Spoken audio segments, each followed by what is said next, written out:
là, la diplomatie congolaise. Y a-t-il des lignes maîtresses? Quelle est la situation de nos ambassades à l'étranger? Quid de l'encadrement et de la protection de la diaspora?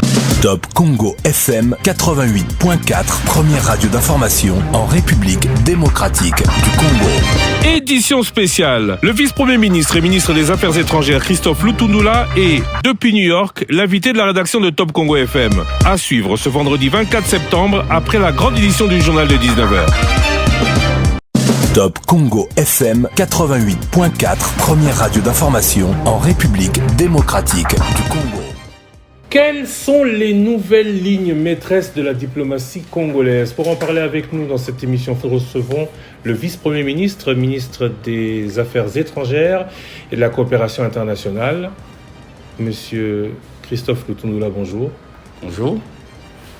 Avant de parler de la diplomatie proprement dit, nous sommes ici à New York.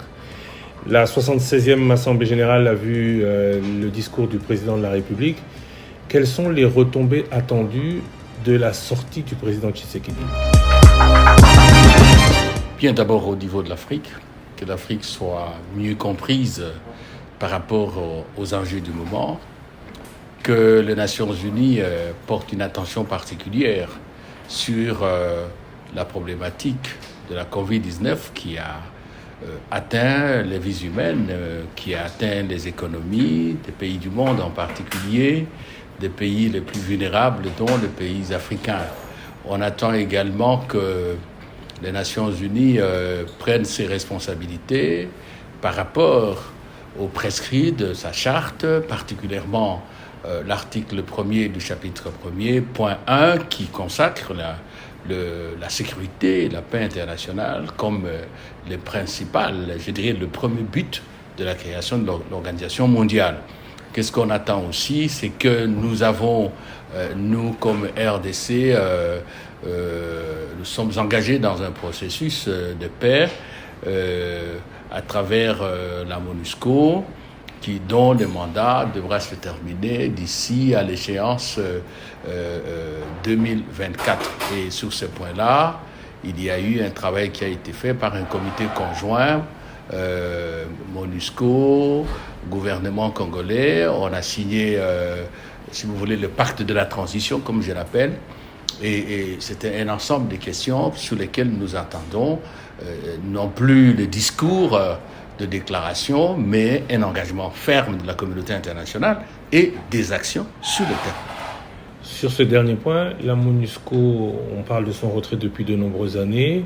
Est-ce qu'il en a été question pendant cette visite? Est-ce qu'on a avancé sur ce point-là au moment où on voit les États-Unis envoient des forces, au moment où on est en état de siège, au moment où, tout compte fait, la République démocratique du Congo a encore besoin de soutien international? Oui, on a toujours besoin de soutien internationaux. Même les États-Unis en ont besoin, selon les circonstances et selon les dossiers, selon les défis et les enjeux du moment. Ça, c'est très clair. C'est pas le Congo seul qui a besoin de la communauté internationale. Sinon, on n'aurait pas créé les Nations Unies. Sinon, on ne parlerait pas du multilatéralisme, de la solidarité internationale. La MONUSCO, oui, d'accord. Mais on ne doit quand même pas oublier que la responsabilité de la sécurité des personnes et des biens, de la paix dans notre pays, c'est d'abord l'affaire des Congolais. La MONUSCO est là, j'en viens. La MONUSCO est là, ça fait longtemps. Je crois qu'on va vers un peu plus de 20 ans, parce que la MONUSCO est arrivée vers les années 1990 quelque part. Et donc, il faudra, d'une manière ou d'une autre, à un moment ou à un autre, savoir que la MONUSCO partira. À quel horizon? En termes clairs, à quel horizon? L'horizon, c'est 2024. Et vous savez également qu'il y a eu la résolution 2556 du Conseil de sécurité qui a appelé, qui a décidé, c'est mieux de le dire comme ça, du retrait, je dis bien, progressif, responsable de la MONUSCO. Il y a quelques années déjà. Non. Il y a quelques années déjà, on parle de retrait progressif et... Attendez là. Là, il y a eu non seulement une résolution... Une nouvelle? Non, attendez là. C'est pas une nouvelle de cette manière-là. Non seulement une résolution, avec des termes qui sont précis. Il faut un comité conjoint qui met en place l'agenda, qui met en place la feuille de route, qui définit le contour de la transition. Et c'est ce que nous avons fait sous la présidence de M. le Premier ministre et assisté de plusieurs membres du gouvernement, dont moi-même, mon collègue du plan, mon collègue de l'Intérieur et ainsi de suite. Nous avons discuté dans le cadre d'un comité conjoint prévu par la résolution 2556. Et la société civile aussi a été consultée parce que la résolution en a disposé ainsi. Aujourd'hui, nous sommes dans la phase de la mise en route, mise en application de ce pacte, je l'appelle comme ça, de ce contrat de transition. Parce que ici, il faut préciser qu'il ne s'agit pas de planter le décor de la perpétuation de l'action de la MONUSCO ou si vous voulez, de son maintien. Non, il ne s'agit pas d'élaborer un autre programme de gouvernement ou, si vous voulez, d'ignorer le programme gouvernemental. Et donc, il était question pour nous de savoir en quoi avons-nous encore besoin de la MONUSCO. Parce qu'il ne faut quand même pas oublier qu'il y a les organismes traditionnels des Nations Unies, tels que le PNUD, l'OMS, l'UNICEF, le FUNUAP et le Programme alimentaire mondial, j'en passe. La FAO, il y a une série d'organismes des Nations Unies qui ont toujours fait des tâches traditionnelles. Voilà. Et donc, on s'est mis d'accord sur ça et il fallait rendre compte, il fallait que le Congo officiel donne sa voix, affirme que la MONUSCO part selon le programme convenu. Voilà. En 2024, la MONUSCO sera donc partie. En effet. Sécurité mondiale, c'est le rôle de l'ONU. Est-ce que, au regard de ce que l'on voit dans le monde, c'est pas puéril de penser ou de compter encore sur l'ONU pour, au niveau mondial, attendre qu'elle règle tous les problèmes qui sont pendants? Mais justement, parce qu'on ne peut pas demander à l'ONU de régler tous les problèmes. Mais quand on parle de sécurité mondiale, vous disiez tout à l'heure, on attend de l'ONU qu'elle règle les problèmes de sécurité mondiale. On a vu en Afghanistan, l'ONU n'est pas partie. On a vu en Afrique, sur le continent, en Libye, l'ONU n'est pas partie. Est-ce que cette ONU où chaque année, depuis 76 assemblées, les chefs d'État se rendent, n'est pas un gros machin, comme l'appelait le général de Gaulle, qui ne sert qu'à défendre les intérêts des 5 membres permanents, pour lesquels d'ailleurs l'Afrique et l'Asie voudraient plus d'équité? Bon, écoutez, le procès de l'ONU, il n'est pas fait seulement aujourd'hui. Il se fera toujours parce que l'ONU existe, comme pour les hommes. On n'a jamais dit que l'ONU se substituerait aux autorités nationales. L'ONU assumerait toutes les responsabilités de la conduite du destin des nations. Non. L'ONU est d'abord un cadre de concertation et d'harmonisation, à mon sens. Et l'ONU ne fait que ce qui lui est permis de faire. Non seulement par les textes qui l'ont créé, mais par la puissance de ce monde, par ceux qui ont le moyen de l'aider. Par exemple, il y a toute la problématique de moyens. Quand on dit que tel programme, il faut 100 milliards et que vous avez seulement 30 millions, vous comprenez que l'ONU a des limites.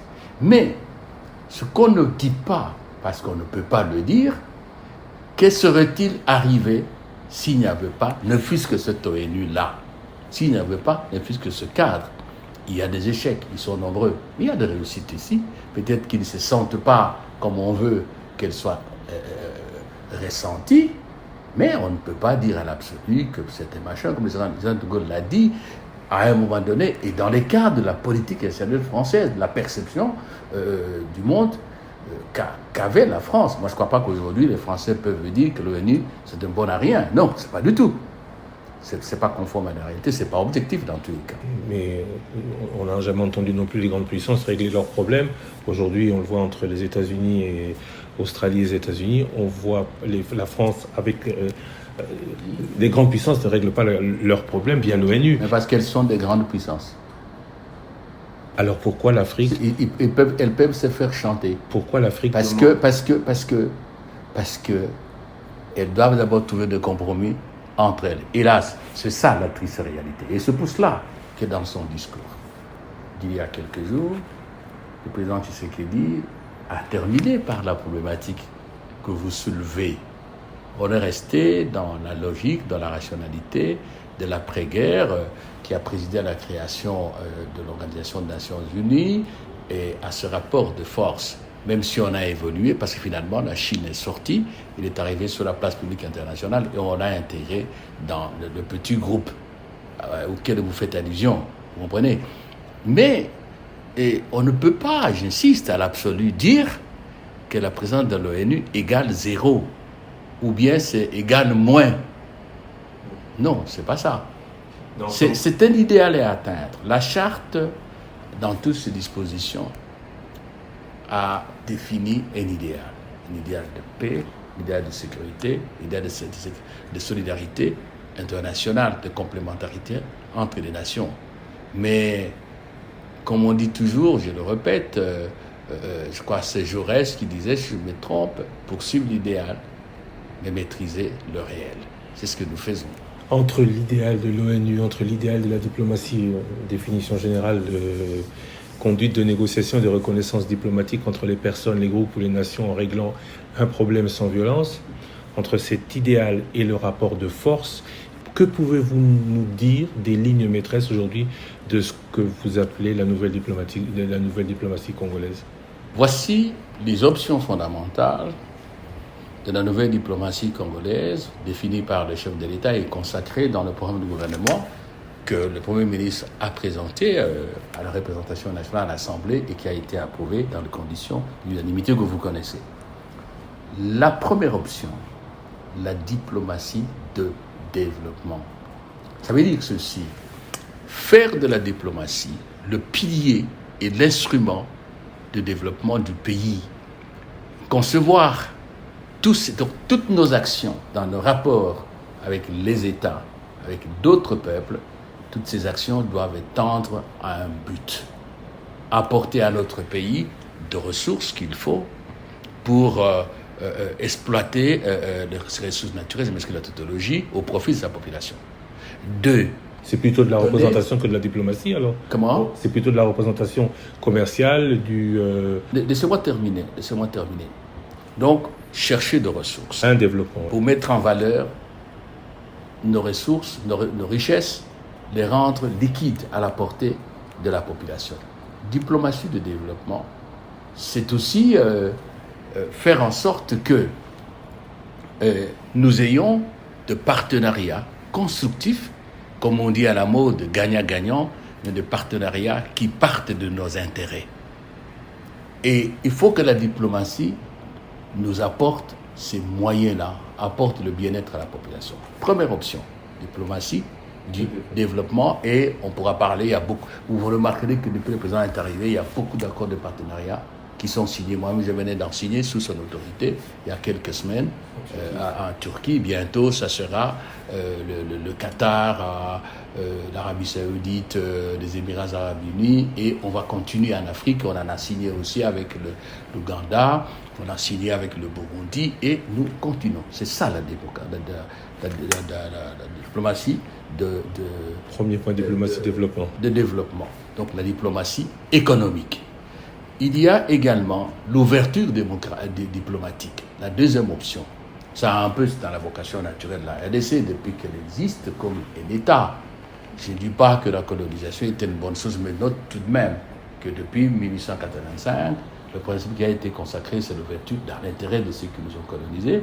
Mais aujourd'hui, la gâchette revolver de Frantz Fanon, c'est ça l'ouverture du Congo. C'est là notre vocation.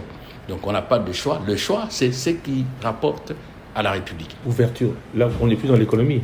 On est toujours dans le domaine économique, dans le domaine purement politique, dans le domaine de relations internationales. Nous n'allons pas privilégier tel partenaire et négliger tous les autres. Évidemment, selon nos intérêts, on peut avoir des relations, si vous voulez, privilégiées ou de relations beaucoup plus approfondies, beaucoup plus concrétisées sur le terrain avec un autre pays. Un cas d'école. Israël, le président Tshisekedi a dit qu'il serait prêt à ouvrir à reconnaître Jérusalem. Oui. Au moment où les Palestiniens ne le voudraient pas.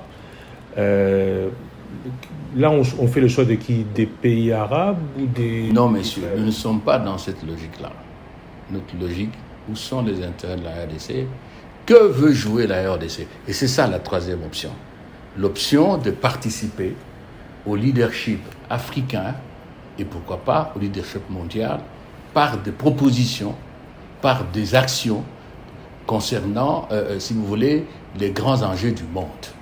La RDC, dans ce cas, a pour choix de parler avec tout le monde. Vous ne pouvez pas jouer un rôle entre des belligérants sans que vous ayez l'oreille, l'écoute de tous ceux qui sont sur le terrain. Donc, nous avons des liens, si vous voulez, très solides avec le monde arabe, dont une partie est africaine. On ne peut pas négliger ça.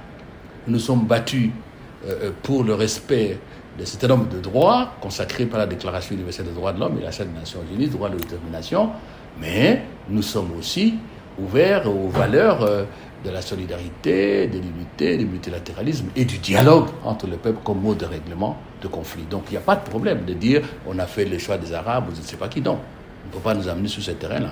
Ce que nous voulons, dans cette troisième option, participer au leadership africain et pourquoi pas mondial, c'est-à-dire concourir par ces propositions, ces initiatives, ces actions à la résolution des grands enjeux auxquels le monde est confronté particulièrement. Compter dans le monde, quoi. Compter. Oui.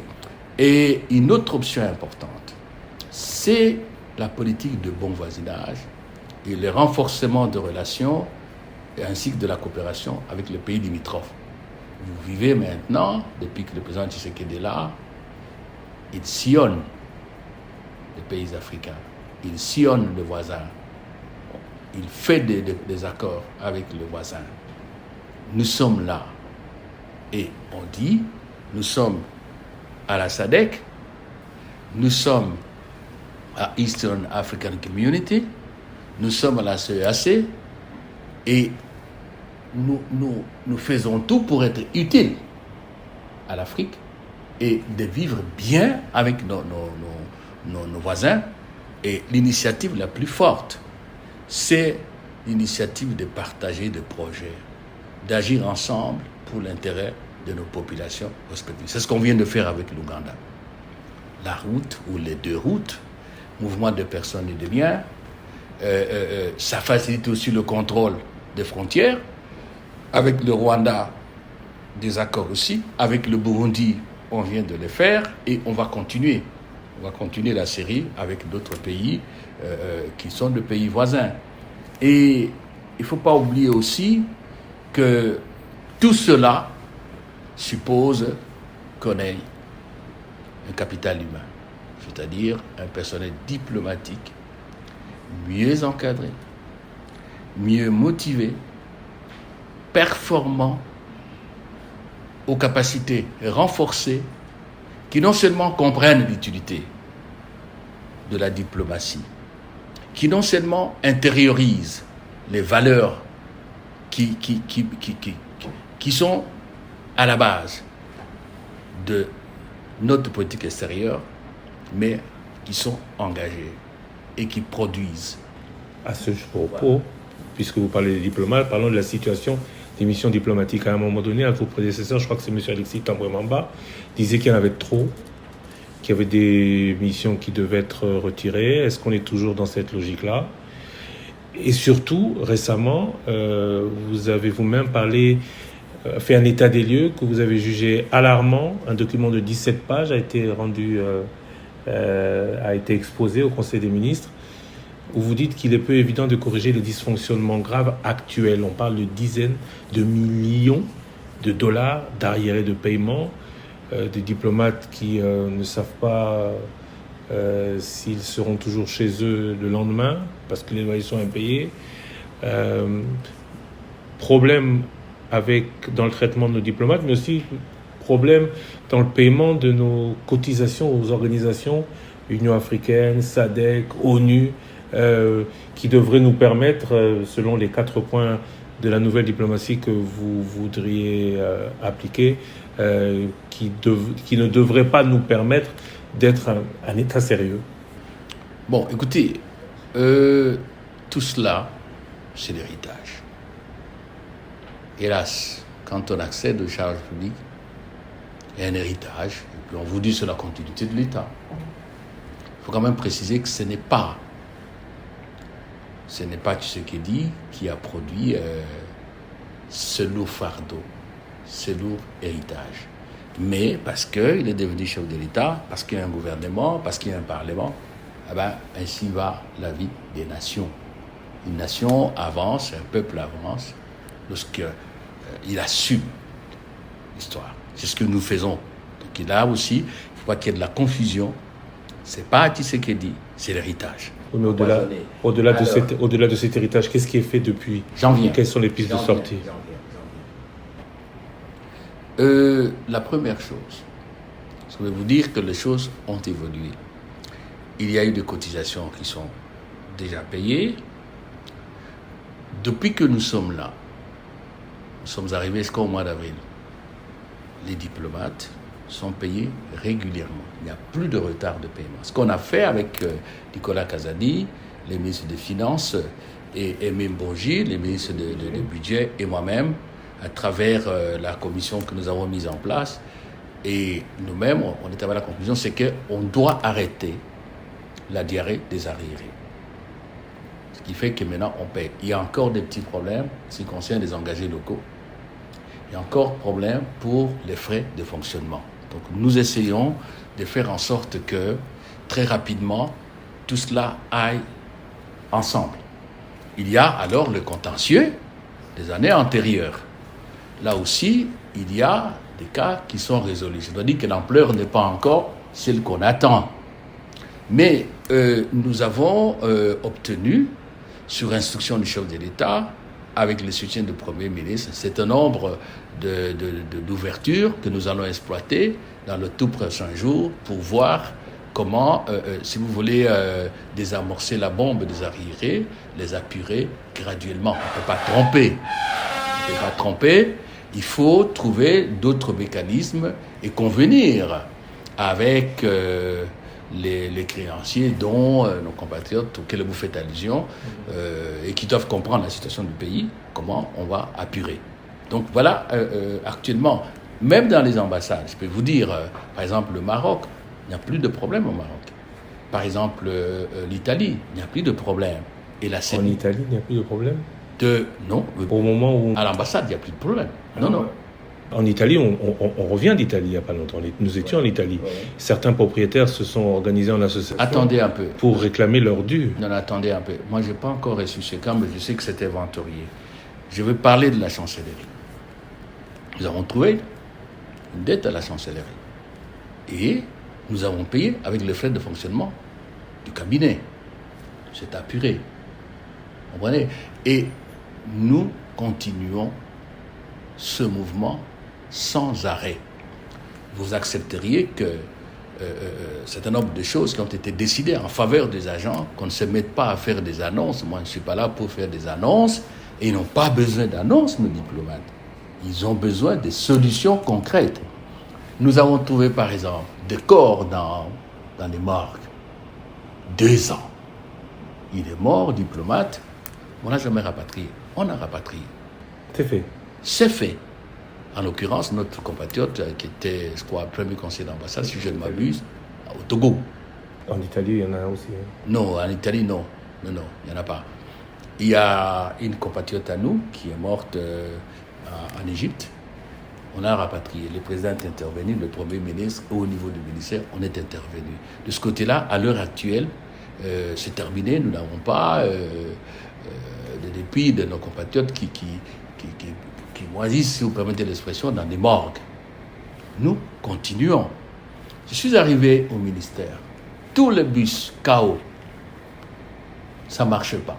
Pratiquement une année. Aujourd'hui, il y a le transport. Votre immeuble, monté 8e et 9e étage aujourd'hui, mais rétabli avec le soutien de la Chine, monsieur. Mais c'est normal. Mon problème, c'est pas dire le soutien de la Chine, on n'est pas de la Chine. Il y a eu un travail qui a été fait et il est là. Nous nous battons. Il y a des crédits inscrits au budget. Sinon, on pourrait taper tout l'immeuble. On peut aller graduellement. L'expérience de 8e aidant d'un étage à l'autre pour dire peut-être dans une année, on peut terminer le tout. C'est faisable. Voilà. Donc de ce côté-là, je pense qu'on peut se soucier de ce que la situation n'est pas encore apurée. C'est normal. C'est humain. Mais on doit noter objectivement qu'il y a une volonté politique qui s'est exprimée. Vous pouvez interroger les diplomates. Ils n'ont plus de retard de salaire. Ça, c'est très vrai. Vous comprenez? Et il y a aussi un autre élément qui est important, politique dans ce sens-là, c'est que nous essayons de voir dans quelle mesure, dans certains pays importants, nous ayons des immeubles de nos chancelleries, propriété de la RDC. Vous avez parlé du nombre de représentations diplomatiques et de postes consulaires. Les agents, effectivement, il y a eu des abus, surtout au niveau des envois des Congolais en poste. Et même au niveau si vous voulez, des engagés locaux. Ce que nous avons fait maintenant, c'est d'avoir des normes standards. Par exemple, on peut considérer que dans une ambassade quelconque, on peut avoir 3, grand maximum 4 diplomates.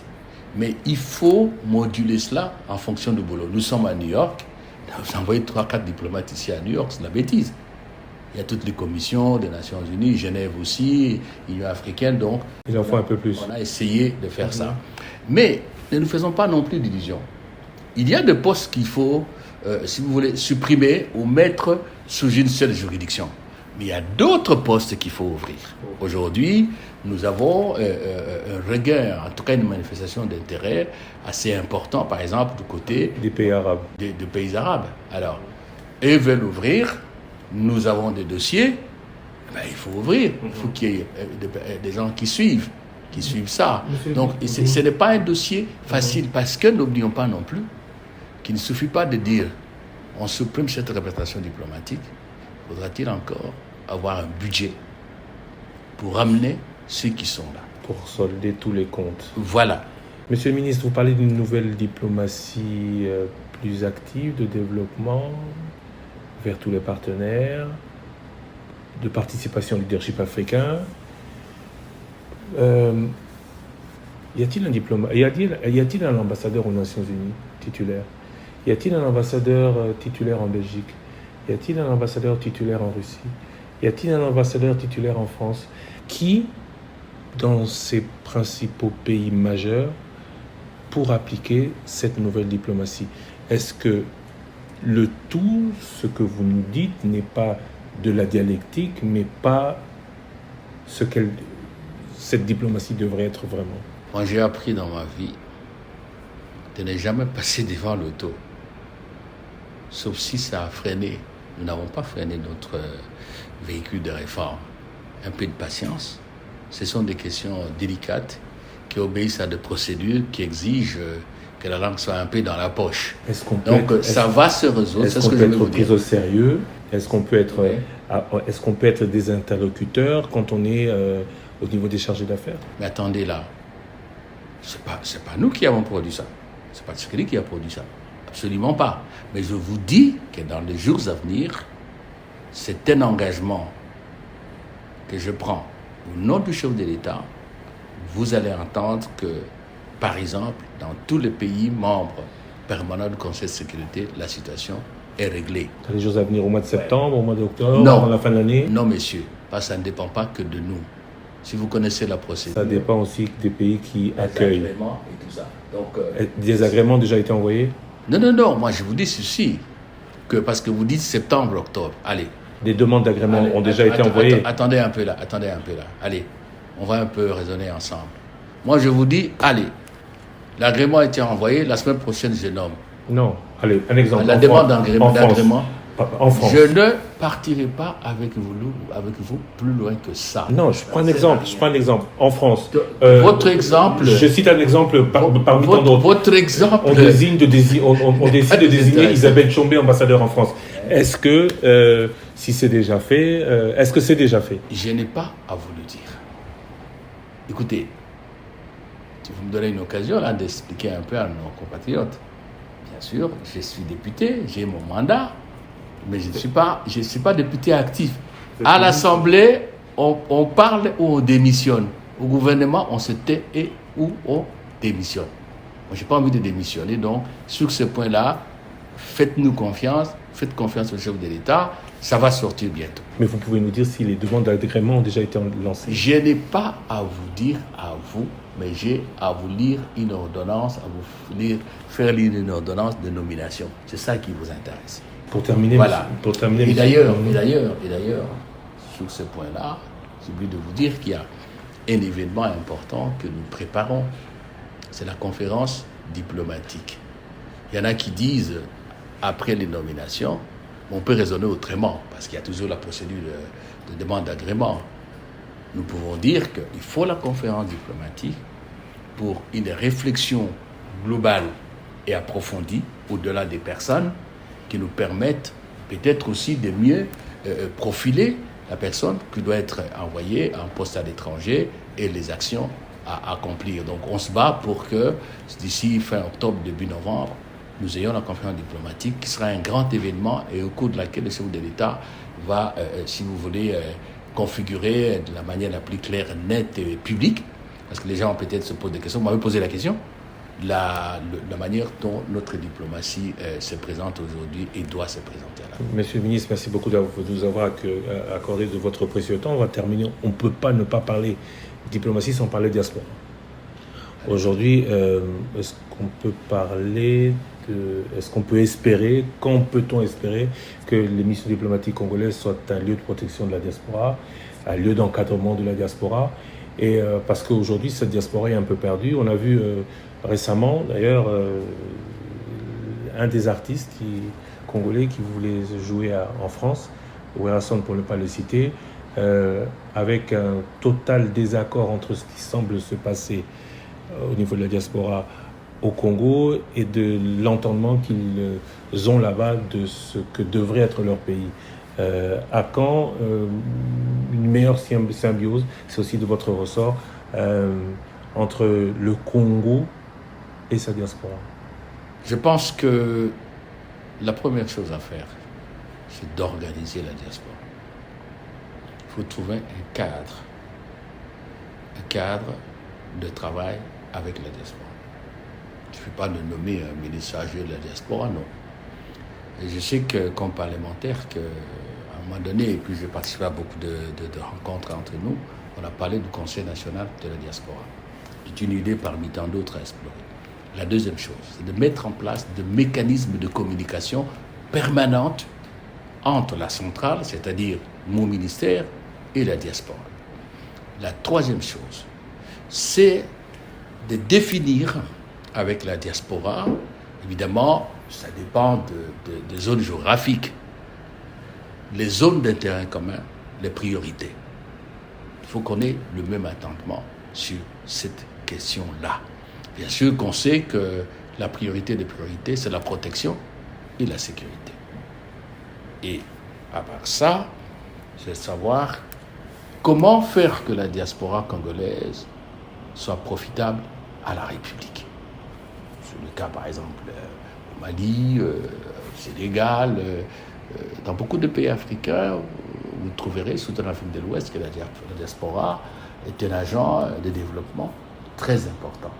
Donc, ce sont les idées que j'ai. J'ai donné des instructions à l'administration qui s'occupe de cette question-là pour que nous puissions essayer de trouver des réponses rapidement. Et je suis certain qu'à l'occasion de la conférence diplomatique, ce sera un des dossiers les plus importants. Et à partir de ce moment-là, moi je ne suis pas un homme qui fait la démagogie. Non, pas du tout. Nous verrons comment faire avec la diaspora et structurer les choses et avoir aussi une éthique de la diaspora. Quand on est la diaspora, il faut un contrat de confiance. Qu'est-ce qu'on peut faire qu'est-ce qu'on ne peut pas faire et comment sauver l'image du pays et son image personnelle. Voilà, en termes d'idées, ce que j'ai sur la question de la diaspora, et très vite, j'ai fait tout pour que nous puissions mettre ce cadre, ce décor en place.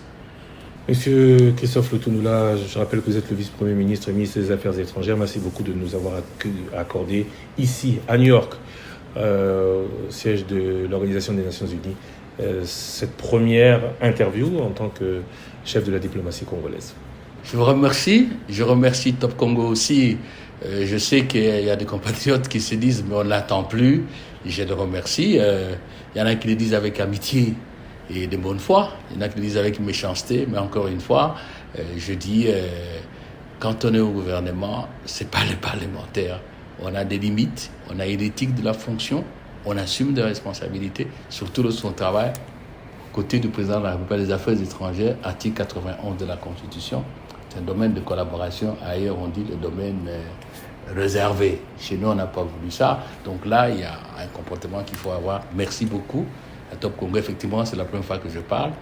Et j'espère qu'il y aura une occasion où je parlerai un peu plus des questions administratives, des questions diplomatiques et autres, que ce cadrage qui a été le vôtre, qui permet quand même de donner une idée générale. Merci à vous, chers auditeurs. Merci à vous, chers téléspectateurs. Merci d'avoir suivi cette édition spéciale en direct de New York. Prochain rendez-vous avec l'actualité, c'est dans quelques instants. L'actualité continue sur votre radio. Où va la diplomatie congolaise? Y a-t-il des lignes maîtresses? Quelle est la situation de nos ambassades à l'étranger? Quid de l'encadrement et de la protection de la diaspora? Top Congo FM 88.4, première radio d'information en République démocratique du Congo. Édition spéciale. Le vice-premier ministre et ministre des Affaires étrangères Christophe Lutunula est, depuis New York, l'invité de la rédaction de Top Congo FM. À suivre ce vendredi 24 septembre après la grande édition du journal de 19h.